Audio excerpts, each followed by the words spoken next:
I have been waiting for this moment for years. It is time to tackle one of my all-time favorites. It might be my favorite Warhammer 40,000 kit of all time. The beautiful, the elegant, Dark Eldar Tantalus, the Forge World Tantalus. I am really, really excited for this kit. And I got 2 of them. My Dark Eldar army is complete. I have 2,000 points. But could it ever truly be complete without the Dark Eldar version of a Land Raider?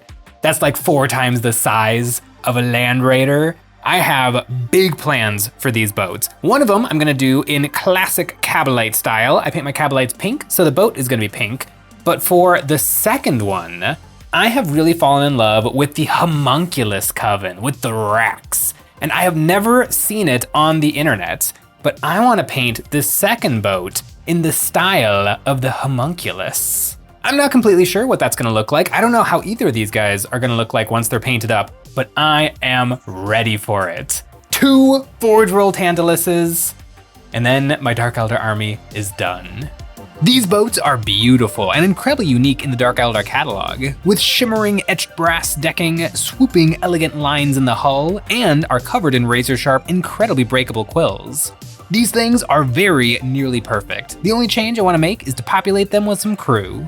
The Tantalus actually come with some of the Raider sprues, which include the pilots, gunners, and some hangers-on. Although they aren't really meant to be attached to the Tantalus, but I bet I can get them working. Also, I grabbed a couple of little banner spears. There's plenty of room on these boats for some additional flair. I cut out the boys and girls that'll fill out my crew. This one guy has a chain coming from his belt that leaves his arms free to blast away with his splinter rifle. It was hard to find some good spots for these guys to sit, but eventually I found some spots, and even had a little extra room. I went through my collection and found a few more little buddies. These guys can stand on the decks. On just about everybody, I had to do some editing, cutting, pinning, and reposing some hands and legs to get them to fit on the huge Tantalus frame. This one guy was so close, but his foot just had to be redone, so it was believably planted. All this work will be worth it when I have a one-of-a-kind Eldar megaboat. With everything situated, I set them down and took a few photos that I can reference later when I'm gluing them on for the last time. And I drilled some holes in the middle of each hull to stick in the banners. They might look in the way of the sails, but actually it can't swing far enough to hit these suckers. It's pretty rare to see a Tantalus with the crew attached. This kit is so big and tricky to put together and paint that I think most people don't want to give themselves more work, but it looks really good with the crew. Also, the crew makes me think about how all vehicles in 40K are like half as big as they should be, because right now there are 6 guys on here that fit pretty darn snugly. This thing has a transport capacity of 16. I don't know how I would fit 16 guys on there. Maybe if some of them were hanging off of the sail. Now that I put together 6 guys, I gotta paint 6 guys. I drilled some holes into my painting handles and stuck down my flags and then threw my Kabalites onto some double stick tape, blasting everything with a black prime. My recipe for Kabalites was the first thing I created for my Dark Eldar army, but I don't really care to follow it. When I'm army painting, I want each guy to look a little bit better than the last one, so I'm gonna make it up. I feel like I can do better this time. After black, I blasted these guys with a dark magenta, blasting them from the bottom. Then I flipped them over and blasted them from the top with a bright pink. Light pink always looks a little bit desaturated, so in the middle of each Drukhari, I sprayed a dusting of neon pink. Then I did the same thing for my turquoise boys, trying out some new colors. They are looking absolutely radiant, and I started weathering up their armor with a sponging of black paint. This is my step 1, now to pick out all the things. I hit the clothing with the brown red, their loincloths with blue and pink, and then gold on the guns and all the metal bits. Now for the thing I can never get quite right, the wash. Thinned down Nuln oil always gets me to good enough, it shades the recesses, but I would love to find something like a super dark but still saturated deep purple that doesn't tint everything too much. Now for some edge highlights. I don't usually edge highlight my minis, but it looks so good on the Dark Eldar, I can make an exception. I'm pretty happy with my crew, and it's given me a lot of ideas of what I'll do on the next batch of Kabalites I'll paint. I only own 20 right now. Now to set those aside and bring the pink and turquoise punch to the boat. After a black prime, I hit the front of the boats and the armpit areas with some dark blue. Then I used the airbrush to do some highlights. My boats will be pink and blue, and I have a saucy idea of how I'll achieve this. I set the PSI really low on my airbrush and splattered on some light blue over the blue patches and then masked off these areas. Using some tin foil for the big spots, painter's tape for the little bits, then to blend it all together, I'm gonna sponge with silicone masking fluid. This is something I've tried before on my Dark Eldar vehicles, and it has worked wonderfully. Sponging this on gives me nice irregular chips and scratches, and it only takes a few minutes to dry. Now I can hit my boats with its true color, hot pink. I covered all the mini, blasting it with a slightly transparent magenta so I can manipulate the color, letting more and less of the black prime show through, and I hit the highlights with a mid-tone pink. I pushed this even further with some puffs of very light pink, and I did some more splatter paint, and now I can rip off all this stuff and see how it turned out. The best way I've found to pull off silicone is to use more silicone. Over my painting career, I have created a booger of dry masking fluid, and I rub this ball over the surface and it sticks and pulls up the silicone. This blended my two hyper-saturated layers together in a beautiful and chaotic way that feels very fitting for the dark kin. Looking at it all together, I feel like my boat is a little bit too dark, so I went back in with pink and brightened up the hull just a little bit, focusing on the edges and the railing to make it perfect. Then I hit it with some black sponging for paint chips. This boat is a hot commodity in Camargue and has probably been bought, stolen, and repainted over and over by whatever Archon happens to possess it at the moment. I used a brush to build up some of the paint chips and I edge highlighted everywhere. This was pretty tricky. The plastic Eldar kits have the uniformity and perfection of computer designed parts. This boat was hand sculpted back in the Dizay, so its edges are a little bit wacky, but I made it work. I did sponging of a light blue and a light pink to add some more texture to my boat, and now its hull is done, time for some gold. I mixed gold with brown paint so it has some nice coverage, and I slopped this over the decking and blades. Then I flipped the boat over and sprayed this on from underneath. I threw some silver into my airbrush to highlight the gold, and then I took some wildwood contrast paint to shade the metal. On the wing blades, I used some silly putty for masking, giving it a dark edge, and did some two brush blending, slopping it on, and then using a wet brush to push it around to make a gradient on the decking. Now I have some contrast, but it's way too clean for the Dark Eldar. I did some sponging of gold, dragging a sharp brush over the brown to make some scratches, and I did another layer of brown with another layer of sponging on top. These layers show off how well used and infrequently clean this boat is. Now for the secret sauce. MIG panel liner, stolen right off of Nick's desk. This stuff is awesome, one little drop and it flows all along the cracks, leaving them nice and dark. This is incredibly satisfying to do, and Nick will never know that I used a bunch of his paint. Now for the flags. I quickly base coated them with the airbrush in preparation for some decals. I found some good looking Dark Eldar thingamajigs and cut them out of the Dark Eldar transfer sheet. With the hull all done and the flags looking sharp, my boat is getting darn close to set sail. After a year and some change of painting my Dark Eldar, I feel like I have finally got them where I want them to be.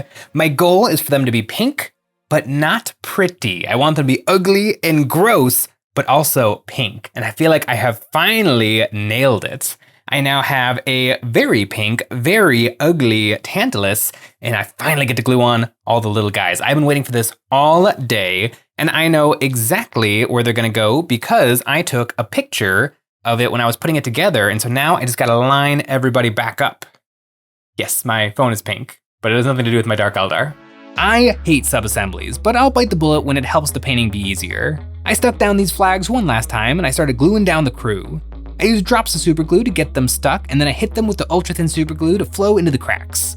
It won't be a super strong bond, but it'll hold, and if I ever drop this boat, I'll have bigger problems than the crew popping off.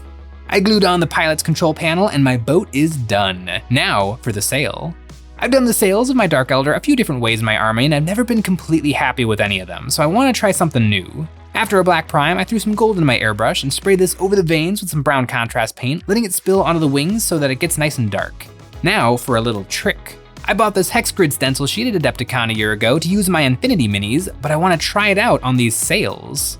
I love Count Dooku's personal yacht, the Punwarka 116 class interstellar sloop from Star Wars, and I want to see if I can make something similar for my Dark Eldar. I lined up the stencil and airbrushed through it with some gold mixed with a little bit of silver to brighten it up. This was a little nerve-wracking because I couldn't really see what I was doing, but peeling back the stencil, it worked perfectly. Knowing it works gave me some more ideas. I made an oval stencil, tracing a Warhammer base onto some painter's tape, and I cut it out.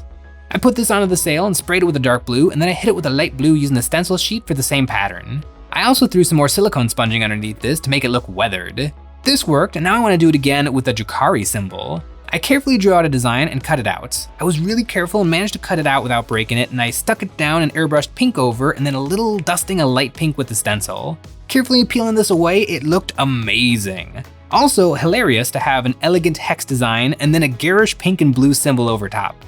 Now to finish off this sail, I dry brushed the ribbing with gold, which worked perfectly, and I sponged on some more brown contrast paint and some silver paint to weather the sail so it's nice and beat up like the rest of the ship. One beautiful Tantali, all done. Oh, it's so big. That's what she said. Oh, this thing is absolutely glorious. I have been staring at this sucker on the Games Workshop web store since like 2013, and it first got invented in 2011. I've never seen one of these suckers in person, never at a tournament, never at Adepticon or any event. It is absolutely beautiful. Now, what do you do with a Tantalus? Until very recently, this thing had rules in the game, and I have those rules screenshotted, so I'm playing with it in Games of Warhammer. The Dark Eldar are the transport faction in 40k. We love our boats, and typically those boats are the incredibly small and fragile Venom, or the Raider, which is 2 Venoms in a trench coat. They're good, they're fine, they're very important for playing games of 40k, but a Tantali is a proper tank. Toughness 10, 18 wounds, pretty darn okay gun. This guy is a true boat, and one of the detachments for Dark Eldar is built all around the transport, and the best way to get the most bang for your buck out of that detachment is to bring the biggest transport. There is an enhancement, Sadistic Fulcrum. When your guys hop out of a transport and you empower them in the shooting phase, the boat also becomes empowered. And you spend a little stratagem called Skyborn Annihilation to give your Kabalite warriors sustained hits too. All of a sudden, your kind of piddly dudes and your kind of piddly giant boat start to do some serious damage. I've been playing this strat a lot in games, and I'm really excited to play it with the Tantalus. In one singular game, I was able to roll a 6 for my one little Dark Lance, and I did 3 Dark Lance shots into Angron. Oh, that was a lot of fun. Now I have 1 megaboat under my belt, and that was so much fun, I'm gonna do it again. But I'm gonna do it again completely differently. Bring on the racks. I didn't think much of racks until I painted some, and now I absolutely love racks. They're a joy to build, a joy to paint, and a joy to throw on the tabletop. I have bought a lot of rack boxes, and one of the lovely little details with the rack kit is it comes with a bunch of bits to turn the battle line infantry into the crew for Raiders and Venoms. It has arms that are meant to attach to the control panel of boats, but I found this monster left arm is exactly the same pose as the regular left arm, and if I can have a monster arm, I'm gonna use a monster arm. Then I thought of another fun detail I can put on my pilot. I filled in his eye holes with putty and sanded it smooth so that my pilot can't see, but is somehow still flying the boat. I whipped up 2 more friends to fill out the deck space. I set these bad boys onto my boat, double checking that they fit, and now I can hit them with some paint. My racks paint up good and quick. I hit them with a black prime and a white zenny from above, and then I lay down some transparent colors. A paint I dug out of my collection and discovered is perfect for bloody flesh is Scale 75 Health Red. I put this over their skin to make them look flayed, and then I used some Games Workshop Gargax Sewer to make their skirts and wristbands look like leather. I put black contrast paint over the little bits of clothing, and then some broadsword silver over the metal bits. I like broadsword silver for giving me a little bit of contrast, and then I pushed this further with a null oil wash, and then a dry brushing of silver. Now the metal is done, it's time to finish up the rest of the fig. I used some ice yellow to highlight their big meaty muscles, and I used Games Workshop Blood for the Blood God on all the little tubes running around the mini. I took this onto a brush and used my airbrush to shoot this onto the mini, coating their aprons in bloody spray. Super easy, barely an inconvenience. I love my racks. I love the colors, bloody red, silver, leather brown, a little bit of white, and did I mention blood? I want to use these colors as the palette for my Homunculus Tantalus. I picked some panels on the boat to be special. I primed these and then sponged on some tan. I'm gonna work up to a texture. Then I airbrushed some white to get these panels bright. I did some more chipping of a gray to introduce some more texture, and then I covered all these spots with a thin layer of silicone masking fluid. I'll get to peel this off later to reveal these white panels. Now I can paint the boat properly. I black primed everything and then started sponging with a dark gray, and then after that a sponging of a lighter gray. This will start to create a texture. The Homunculus don't take as good a care of their vessels as the Archons. For them, it's just a bus for transporting their fresh prisoners. Then I broke out the airbrush with the dark gray to start layering on some highlights. These highlights are very gentle and delicate. It's time to beat up the boat some more with some mid-tone grays and a bright gray sponging. Then I airbrushed some contrast black Templar over the boat to blend all the airbrushing and sponging together in a nice layer of dark bruised metal. And speaking of metal, a dry brushing of gunmetal brings out the shine on all the edges. This base coat is a blending of non-metallic metal and true metallic metal. Now I can grab my silicone booger and start to peel up the silicone masking to reveal my bright panels underneath. And almost as an omen of what was to come, the first thing I did was snap off a spike. The masking was really hard to pull up. In a bunch of spots, the primer snuck through tiny spots that never got properly masked, and with all the rubbing, I managed to rub some of the dry paint into the paint to make these spots really messy. So I had some masking issues. Imagine having problems with masking a Dark Eldar vehicle. I know Scott the Miniature Maniac also had some masking problems, but I don't think it's a Dark Eldar problem. I put on one little layer of masking fluid, and that ended up being a little bit too little. It kind of wanted to chip and break off as opposed to peeling off in one nice layer like a Band-Aid. I think I could have gotten there if I had applied maybe 3 or 4 coats of the liquid mask instead of just one, so oops. I think I can get it back to where I want it to be though with a little bit more fussin'. I went in with my dry brush and white paint and stamped this on. This covered up the black and looks pretty good alongside the gray textures I sponged on earlier. All in all, it was just a little speed bump that worked out in the end. Now to lay on some more colors. The decking got a coat of gold, and then I slobbered on some wildwood, doing a few heavy coats to dirty up the decking. I did a dry brushing of gold to knock down the brown and came back in with black Templar to make the decks even dirtier. I finished it off with a sponging of silver paint, and now I can move on to the blades. These scalpel-like blades I hit with some silver paint, and I used some black Templar contrast paint to lay in some reflections. I did some sponging of silver paint and hit the blades with another layer of black Templar to layer in the battle damage, and speaking of damage, what does damage do but draw blood? I mixed some scale 75 health red with gloss paint and blobbed this onto the gold and then hit it with a piece of sponge, dragging it across the blade to lay down some streaks of blood. I also dripped this into all the cracks in the armor. This boat has seen a lot of blood and has never once gotten a wash. I pooled this blood into the decking as well to add some more gore. And speaking of gore, the reason I made these panels was to tell the story of the Homunculus boat. They write down the tale of what this boat has been up to in the glyphs drawn in blood. I freehanded red Drukhari symbols in all the white panels. My inspiration was the puzzle cube from the Hellraiser movies, the Lament configuration. With those symbols on, now I can start splashing the boat with blood. I loaded up a brush with blood, held it about an inch away from the hull, and then blasted it with the airbrush to throw the paint on. This was really satisfying, and I love how it looks over the boat.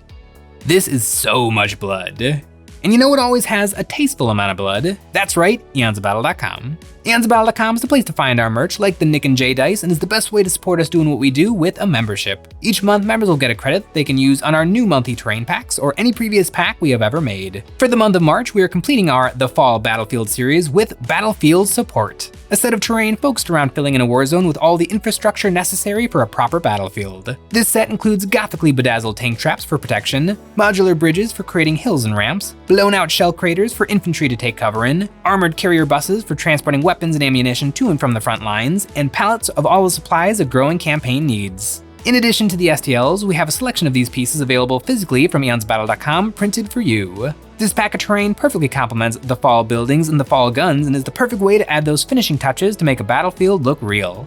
I stuck on the little blades underneath and my Homunculus Coven boat is quickly coming to resurrected life. My beloved blood boat! As far as I know, this is the world's only Homunculus themed Tantalus, and I think it's really, really nice. I'm glad this isn't my only Tantalus because I really like having an Archon focused one in my chapter colors or in my Cabal colors, but it is really cool to have one based on the skin-flayed racks. This boat is really, really cool. And one of the things that really got me into the Tantalus and transports and Dark Eldar is there is a stratagem in the Sky Splinter Assault, the Dark Eldar detachment. It is called Vicious Blades, and it is really, really fluffy.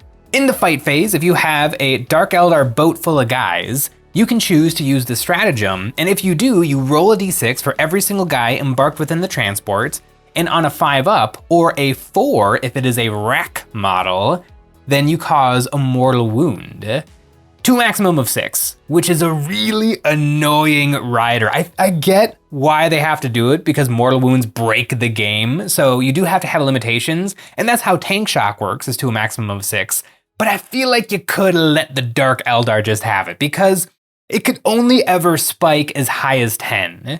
Like, would that break the game? Statistically, it won't happen. Statistically, I'll get 5 mortal wounds, but there would be the chance. There would be the chance of getting a few more mortal wounds, and that would be pretty epic. Now, technically, if I really wanted to pull some shenanigans, I could stack this with Tank Shock, because Tank Shock is in the charge phase, and Vicious Blades is in the fight phase. So I could have a toughness 10 boat with a bunch of piddly little guys inside, do some really, really serious damage. And that probably is the very first thing I'm gonna try out with my Tantalus. But first, I gotta get the sail on this little sailboat. I really like how the hex sail looks in my Archon's ship, and this boat could use a little bit more bronzy color to pair with the black and blood color scheme, so I painted it in the exact same way using a stencil sheet and contrast paint, but I went much heavier with the weathering, doing more sponging of brown and silver, and I dry brushed the ribbing with gunmetal instead of brass. And so much blood. I did some splatters and I globbed it on and used a wet brush to push it around. I stuck this puppy down to the boat and started sticking on the other parts. The blind pilot's little control panel, and then the crew. The pilot looks so good in his little throne cockpit, and his buddies look good on either side of him. And while I was gluing down these fellas, I remembered something. I grabbed my Archon's boat and my retro Games Workshop Dark Eldar Prisoner Minis. These are old school metal models from 2nd edition 40K. I think the Tantalus will be the perfect spot to use up these minis. Now that my boats are done, I need to finish these bases. I blasted them with my base recipe, a little bit of brown, a little bit of black, and lots of gray. This is my base coat, and I dry brush with a coat of mid-tone gray and then a few swipes of white to make the pointiest rock stand out proud. Then I tinted the stone with a jade green ink to get a nice saturated color, and I glazed some dark magenta over the sand. The last thing was to paint the flight stands, which are giant pillars of brass, with a nice coat of black, and then I used 2-part epoxy to permanently attach the boats. Finally, they can stand. I've got these guys set up on their bases so that the epoxy can dry, and I am looking at 2, count 'em, 2 Tantaluses. 500 points of Dark Eldar. But this isn't just 500 points of Dark Eldar, because I have painted several times 500 points of Dark Eldar. These are 2 Drukhari Titans. Forge World models with all the pros and all of the cons that come with Forge World models, but man, are they gorgeous. These things have been kicking around in my basement for like 2 years. Both previously loved, previously owned, but now they're done. Built, based. I forgot to varnish them, but I think I put the blood on already, so I can't varnish them. They are ready to go on the shelf. When you got giant models like this, and these are basically dioramas more than they are miniatures. On my driver for the Archon version, I've got him without his helmet on so he can feel the wind rushing through his hair. The super gross racks crewing this boat. Racks are kind of big, and so I had a hard time actually fitting them in the little bit of deck space available, but they're on there and they are looking grotesque. That one, the pilot's big, creepy arm and his completely faceless visor so he can't possibly be able to see where he's going, but somehow he's driving the boat. These guys are special. I have been painting Dark Eldar for a little over a year and some change, and last January, I called Scott the Miniature Maniac, and I invited him to, along with me, build up our Dark Eldar armies because we're both secret Dark Eldar fans and we both had armies. And my army is now complete. I'm out of things to paint. And that's good because Adepticon is fast approaching. And at Adepticon, I'm gonna be hauling this army to the gaming room floor and Scott's gonna bring his. We're gonna have a proper game of Eldar on Eldar. I would ask you guys, what Dark Eldar model should I paint next? Leave it in the comments below, but I can't, because I did them all. I didn't do the flyers. Don't ask me to paint the flyers. I'm not gonna paint the flyers. But I am pretty stoked on Dark Eldar being done, wiped off the board, and now I get to figure out what army I'm gonna paint next.